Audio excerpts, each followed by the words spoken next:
यक्ष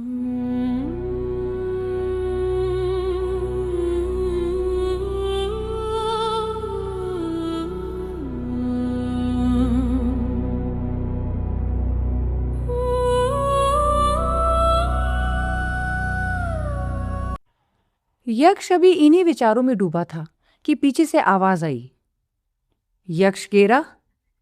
वो चौंका, तुरंत डिक्की बंद की। हाँ बोलिए, उसने संयत स्वर में कहा। वहां डिलीवरी बॉय खड़ा था। डिलीवरी लेकर वो वापस अपार्टमेंट में आ गया। उसने खाना उस बच्चे के सामने रखा और वो चुपचाप खाने लगा। यक्ष जानता था कि उसे जल्द ही इस लड़के के लिए कोई व्यवस्था करनी होगी। वो उसके साथ नहीं रह सकता था। वो किसी के लिए भी खतरा बन सकता था। तभी उसका फोन बजा। सुबह के 9 बजे थे। आवाज आई, गहरी, नियंत्रित और सत्ता से भरी। हेलो, मैं बैरिस्टर देवगन बोल रहा हूं। यक्ष खिड़की के पास खड़ा था, एक आवारा कुत्ते को सड़क से रोटी खींचते हुए देखता हुआ। मुझे लगता है तुम मेरी बेटी को मामूली समझने की गलती कर रहे हो। बिल्कुल नहीं, यक्ष ने शांत स्वर में कहा। वो मामूली तो बिल्कुल भी नहीं है। वो परेशान है। देवगन की आवाज में नरमी थी मगर वजन भी। वो तुमसे प्यार करती है और तुम्हारी इतनी गलतियों के बाद भी तुम्हें माफ करना चाहती है। यक्ष समझ गया था कि ये कॉल क्यों आया है। देवगन उसे जाने नहीं देना चाहता था क्योंकि वो आखिर गेरा साम्राज्य का एकमात्र वारिस था। अब उसे और स्पष्ट दिखने लगा था। डार्कवेल शायद सही था।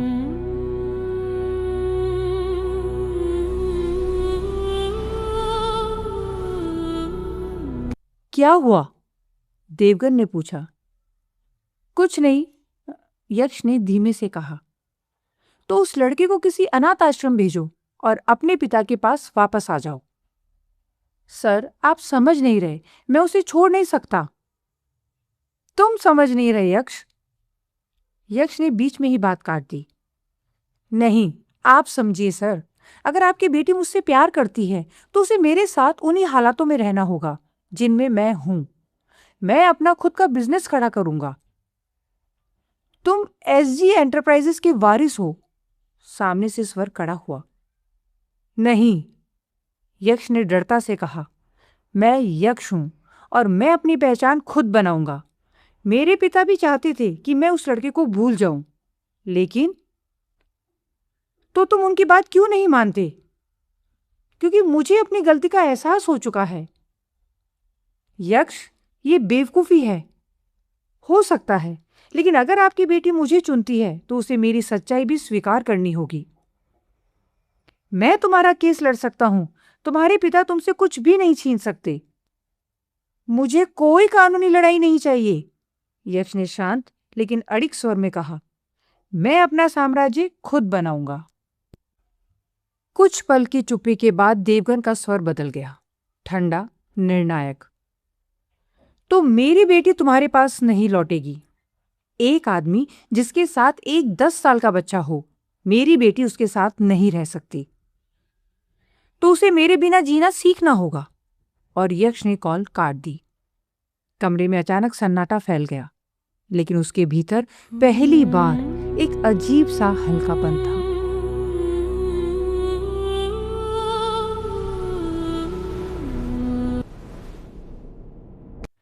यक्ष ने एक बार फिर सोचा। विचार अब उसके भीतर नहीं आते थे, वह जैसे उसे घेर लेते थे। उसे साफ समझ आ गया था कि बैरिस्टर देवगन ये बात उसके पिता तक जरूर पहुंचाएगा। सच या उसका कोई विकृत रूप, दोनों ही खतरनाक थे। उसे किसी भी कीमत पर अपने पिता को अपनी तरफ करना ही होगा। सोचने का वक्त नहीं था, या शायद वो अब सोचने पर भरोसा नहीं करता था। वो सीधा अपनी गाड़ी में बैठा और घर की ओर निकल पड़ा। ये ड्राइव एक यात्रा नहीं थी, वो एक वापसी थी। वो ड्राइव उसे उन जानी पहचानी जगहों से गुजारती हुई ले गई जिससे उसकी पुरानी यादें ताजा हो गई थी। उसे नहीं पता था कि वो कभी वापस से वो वाला यक्ष बन पाएगा जो उस प्लेन की उड़ान भरने से पहले था, या वो अब हमेशा के लिए ही डार्कवेल का एक होस्ट बनकर रह जाएगा, एक माध्यम, एक आवरण। और सबसे भयावह बात यह थी कि यक्ष को यह भी महसूस होता था कि उसके भीतर समाया हुआ डार्कवेल शायद उसके हर विचार को पढ़ रहा है। हर डर, हर योजना, हर झूठ जो अभी बोला भी नहीं गया। इन्हीं उलझनों के बीच वो घर पहुंचा। सुबह के 10 बज रहे थे। उसके पिता ऑफिस के लिए निकलने ही वाले थे। पर यह संयोग था या कुछ और, क्योंकि आम तौर पर उसके पिता 9 बजे तक ऑफिस के लिए निकल जाते थे। दरवाजा खुला। उसके पिता की नजर उस पर पड़ी। बस एक क्षण, जहां पहचान और दूरी एक साथ खड़ी थी। उसकी मां ने उसे देखा और बिना कुछ सोचे उसे गले लगा लिया। उस आलिंगन में सवाल नहीं थे, बस एक भारी थकी हुई चिंता थी। बेटा, नाश्ता कर लो, उन्होंने धीमे से कहा। यक्ष ने उस आवाज को अनसुना कर दिया। भूख अब उसके भीतर नहीं रहती थी। उसने अपने पिता की ओर देखा। मुझे आपसे कुछ जरूरी बात करनी है, अभी।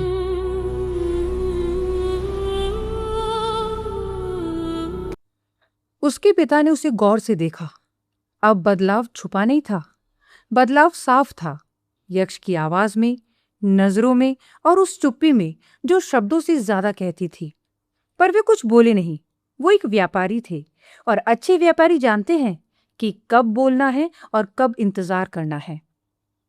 बिल्कुल यक्ष, वैसे मुझे भी तुमसे बात करनी थी, उन्होंने सहज स्वर में कहा। और आज दिन थोड़ा हल्का भी है। यक्ष ने बिना झिझक उन्हें घर के अंदर बने ऑफिस की ओर चलने का इशारा किया।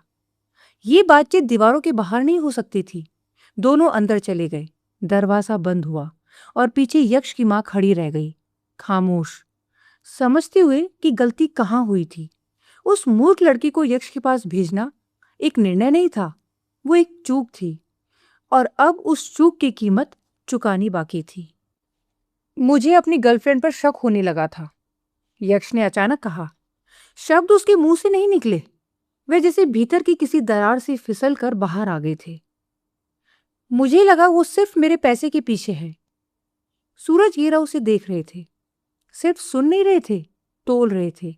उनकी नजरें सतह पर नहीं रुकती थी, वे उस सन्नाटे को भी पढ़ लेती थी जो शब्दों के बीच छुपा रहता है।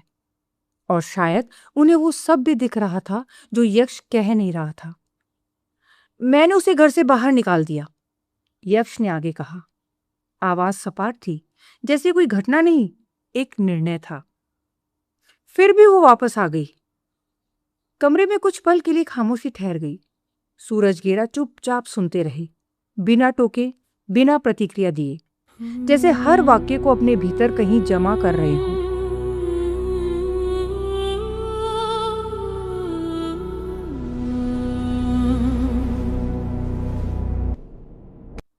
इसलिए मुझे यकीन हो गया, यक्ष की आवाज अब और ठंडी हो गई, कि वो सिर्फ मेरे पैसे के पीछे है। सूरज गिरा ने हल्की मुस्कान के साथ सिर झुकाया। तो क्या तुमने उसे फिर से बिना कपड़ों के घर से बाहर निकाल दिया? उन्होंने पूछा। उनकी आवाज में एक हल्का व्यंग था, ना ज्यादा तेज, ना पूरी तरह छुपा हुआ। ये सवाल मजाक जैसा था, लेकिन पूरी तरह मजाक नहीं था। यक्ष ने सिर हिलाया। नहीं, एक छोटा सा शब्द, लेकिन उसके पीछे बहुत कुछ दबा हुआ था। कल वो मेरे पास उस 10 साल के लड़के के बारे में पूछने आई थी। वो एक पल के लिए रुका, जैसे अगला वाक्य तोल रहा हो। कह रही थी मां ने उसे भेजा है। इस बार सूरज गिरा की आंखों में हल्की सी हरकत हुई, बहुत सूक्ष्म पर साफ। वो अब सिर्फ सुन नहीं रहे थे, वो सोच रहे थे। और शक अब सिर्फ यक्ष के भीतर नहीं था, कमरे में फैल चुका था। इसलिए मैंने उससे एक झूठ कहा। यक्ष की आवाज धीमी थी, लेकिन उसमें एक ठंडा यकीन था, जैसे झूठ अब उसके लिए एक हथियार बन चुका हो। सूरज गिरा ने बिना हिले उसे देखा। क्योंकि उस लड़की की सच्चाई तुम कह भी नहीं सकते, उन्होंने सहजता से कहा। उनकी आवाज में कोई आरोप नहीं था, कोई जल्दबाजी नहीं थी, बस एक ऐसा सन्नाटा था जो सच के बहुत करीब खड़ा होता है।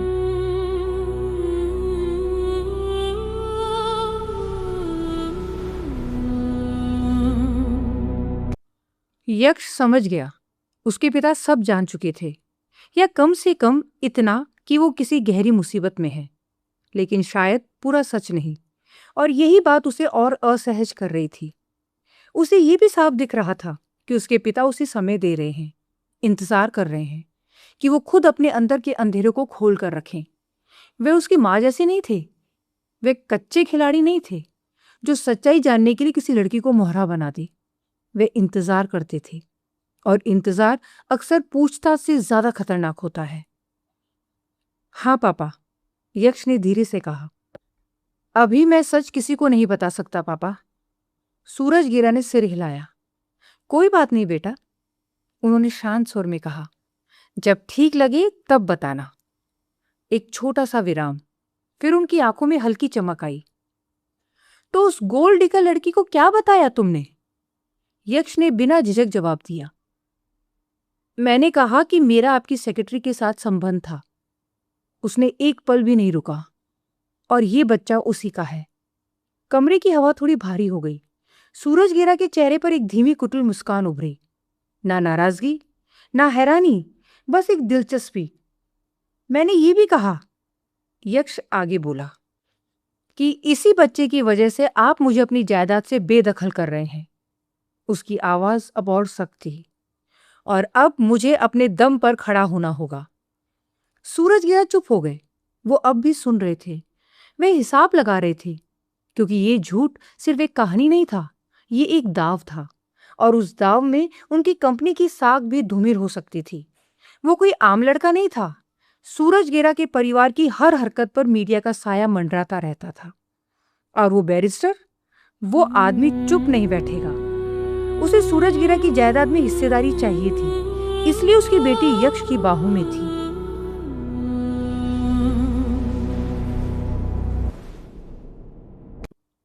यक्ष को यह सब पहले से पता था। उसका झूठ एक लड़के का झूठ नहीं था, एसजी एंटरप्राइजेस के चेयरमैन के बेटे का झूठ था। एक ऐसा स्कैंडल जो बाहर आ गया तो उसकी कंपनी के लिए बहुत बुरा होगा। इसलिए वो यहां था, केवल सच बताने के लिए नहीं, बल्कि ये सुनिश्चित करने के लिए कि उसके झूठ का प्रभाव उसकी कंपनी और पिता की साख को नुकसान नहीं पहुंचा दे। उसे पता था कि इसको कोई संभाल सकता था तो वो उसके पिता थे। कुछ पल की खामोशी के बाद सूरजगिरा उठे। उन्होंने यक्ष को अपनी ओर खींच लिया। कोई बात नहीं बेटा, उन्होंने उसे गले लगाते हुए कहा। तुम चिंता मत करो। उनकी आवाज अब ठोस थी, निर्णायक। मैं सब संभाल लूंगा। फिर उन्होंने उसे थोड़ा पीछे किया, सीधे आंखों में देखा। तुम अपने अपार्टमेंट में रहो, जैसे जीना है वैसे जियो, जो करना है करो। एक छोटा सा ठहराव। मुझे तुम पर पूरा भरोसा है। यक्ष को यही सुनना था, या शायद वो पहले से जानता था कि वो यही सुनेगा। उसने अपने पिता को कसकर गले लगाया और फिर मुड़ा और कमरे से बाहर निकल गया। बाहर उसकी मां खड़ी थी, चुप और बेचैन सी।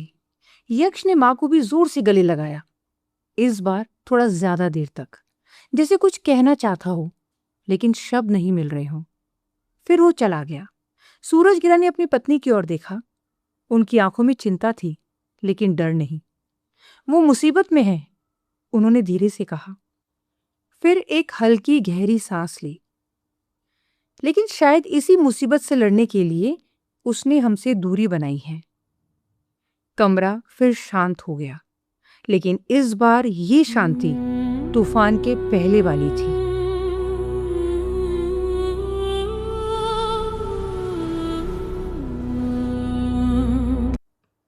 यक्ष अपने अपार्टमेंट में वैसे लौटा जैसे तूफान समुद्र में लौटते हैं, बिना किसी सूचना के, बिना किसी माफी के, अपने साथ सन्नाटे की एक दूसरी त्वचा ओढ़े हुए।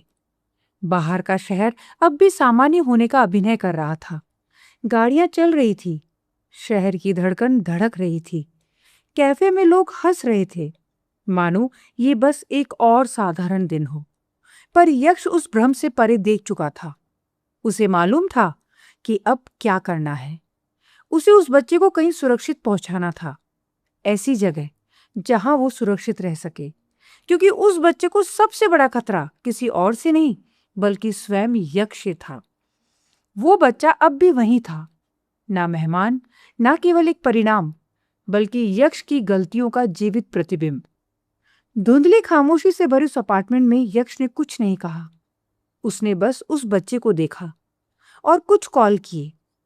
एसजी एंटरप्राइज के वारिस होने के अपने विशेषाधिकार उसके साथ थे, और जल्द ही उन कॉल्स का असर सामने आ गया था। यक्ष ने धीमे स्वर में कहा, तुम नहा धोकर तैयार हो जाओ, हमें चलना है। लड़का चुप रहा। वो बिना किसी प्रश्न के उठ गया, मानो उसे पहले ही समझ आ चुका हो कि इस आदमी की बात मान लेना ही उसके लिए सही है। शायद उसके भीतर कहीं विश्वास था कि ये आदमी भले ही शैतान हो, पर उसे नुकसान नहीं पहुंचाएगा। कुछ ही समय बाद यक्ष उस लड़के के साथ एक बोर्डिंग स्कूल के हॉस्टल में था, एक अनुशासित संस्थान जहां प्रवेश पाना आसान नहीं था, पर यक्ष के लिए यह भी कोई कठिन नहीं था। धैर्य सिंह के बेटे का दाखिला हो चुका था। नई यूनिफॉर्म, नई दिनचर्या और सबसे महत्वपूर्ण, अब वो बच्चा सुरक्षित था। यक्ष ने उसे देखा। वो ना रोया ना घबराया, बल्कि उसने इस नए संसार को भी शांत स्वीकृति के साथ स्वीकार कर लिया था।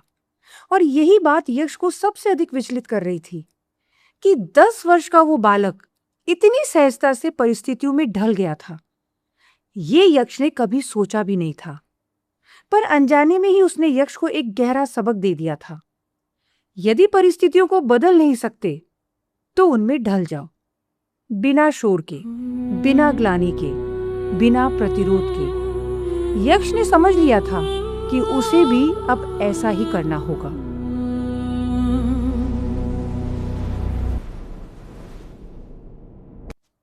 दिन की शुरुआत एक साधारण फोन कॉल से हुई, जब बैरिस्टर देवगन ने उसे एक शांत धमकी दी थी।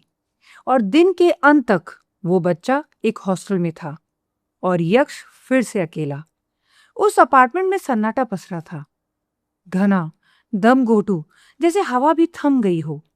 वो आईने के सामने खड़ा था, अपनी ही आंखों में झांकते हुए।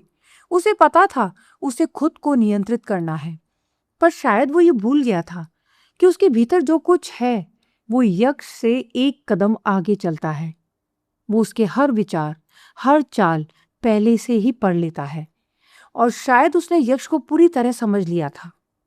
कमरे में काला धुआं फैलने लगा। धीरे धीरे वो आकार लेने लगा। डार्कवेल अब उसके सामने था। तुमने आज बहुत अच्छा काम किया है। यक्ष चुप रहा। अब उसके पास शब्द नहीं थे, या शायद उसकी इच्छा नहीं थी। तुमने न सिर्फ उस मूर्ख स्त्री को अपने जीवन से बाहर किया, बल्कि उस बच्चे को भी सही स्थान पर पहुंचा दिया।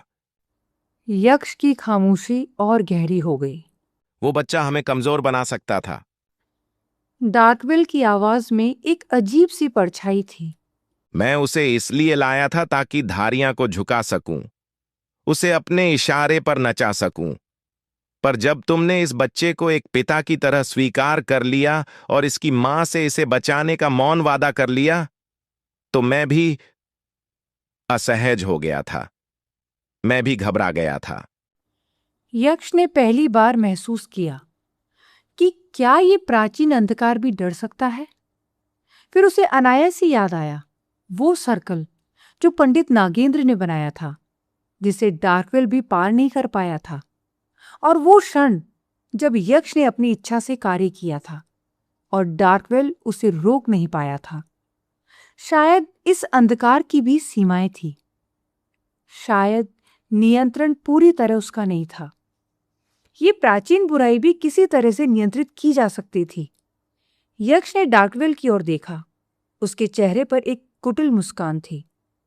उसे समझ आ गया था उसके विचार अब कभी भी छुपे नहीं रह सकते थे। डार्कवेल उसके हर विचार को, उसकी हर चाल को पढ़ लेता था। डार्कवेल को हराना या उससे मुक्त होना इतना आसान नहीं था।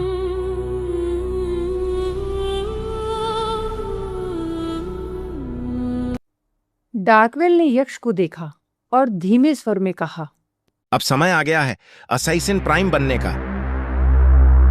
यक्ष चुप रहा। डार्कवेल फिर यक्ष के पास आया और बोला, तुम इसे स्वीकार नहीं कर रहे, पर मैं तुम्हारे लिए ही हूं। मैं तुम्हें इस शहर का अधिपति बनाने के लिए आया हूं यक्ष।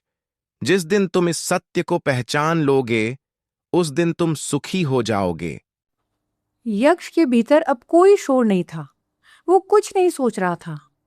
उस बच्चे ने उसे सिखा दिया था कि मनुष्य के लिए सबसे अच्छा है भाव के साथ चलना। और अब यक्ष बहने को तैयार था। इस बार उसने खुद ही काली शर्ट पहनी, काली पैंट, काला मास्क। वो खुद ही असैसिन प्राइम बन गया था।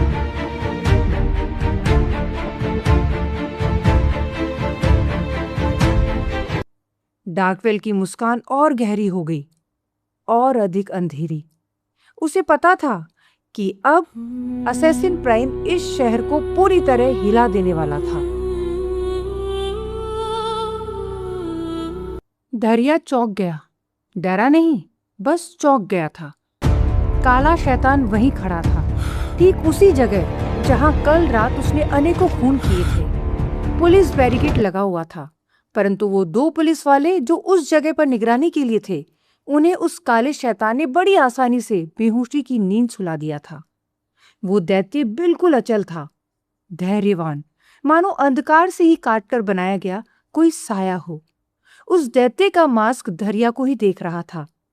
2 पतली लाल दरारें, जैसे वो कभी ना भरने वाले 2 घाव हो। दरिया की आवाज हल्की कांप रही थी, एक ऐसी खुशी के साथ जिस पर उसे खुद भी पूरा भरोसा नहीं था। मैंने हमारा पहला क्लाइंट दिला दिया है। शैतान ने कोई प्रतिक्रिया नहीं दी।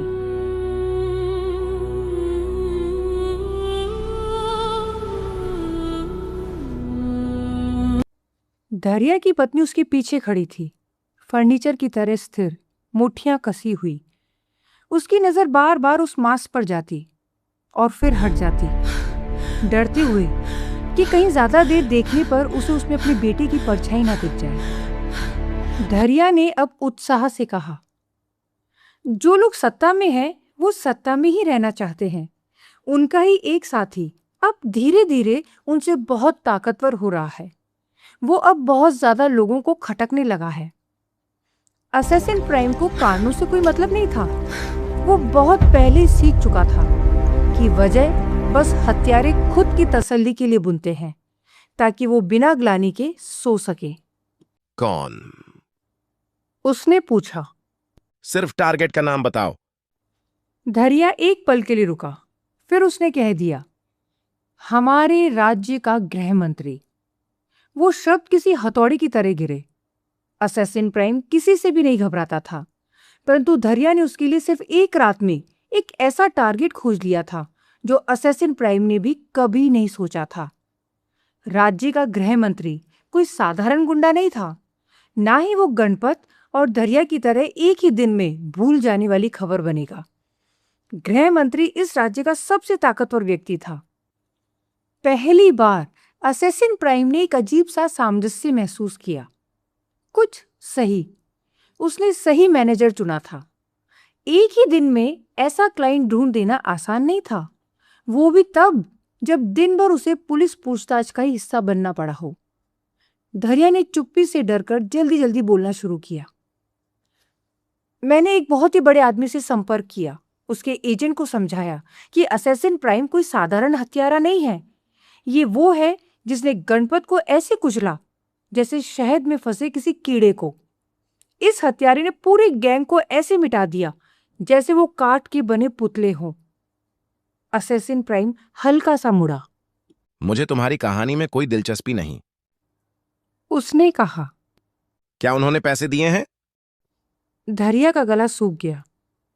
हाँ, 10 लाख एडवांस, बाकी 9 करोड़ 90 लाख काम के बाद, क्रिप्टो और सोने में।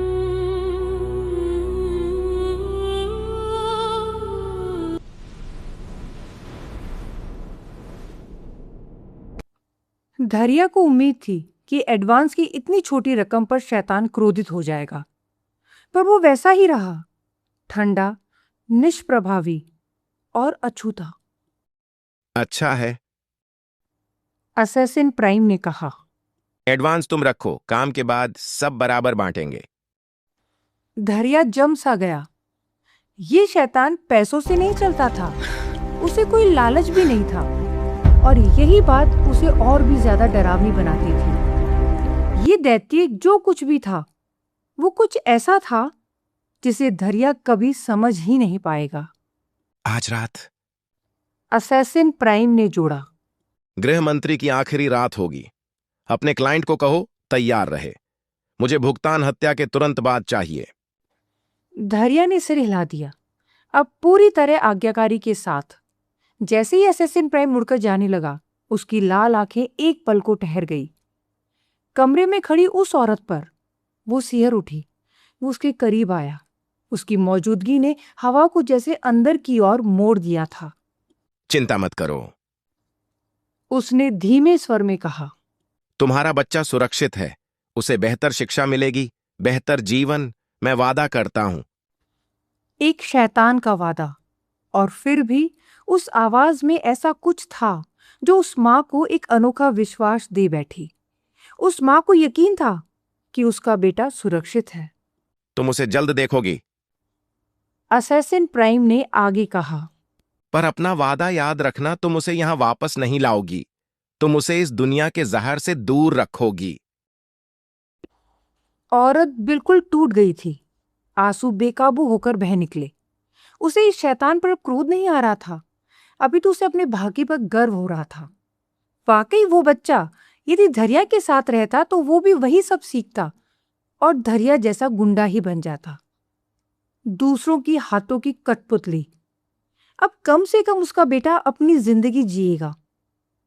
असैसिन प्राइम रात में विलीन हो गया। उसके पीछे खड़े थे दो माता पिता जो तर्क के विरुद्ध खुद को सुरक्षित महसूस कर रहे थे। धैर्या को नहीं पता था कि उसने सही किया या नहीं। उसे बस इतना पता था कि वो उस बिंदु को पार कर चुका था जहां ये सवाल मायने रखता है।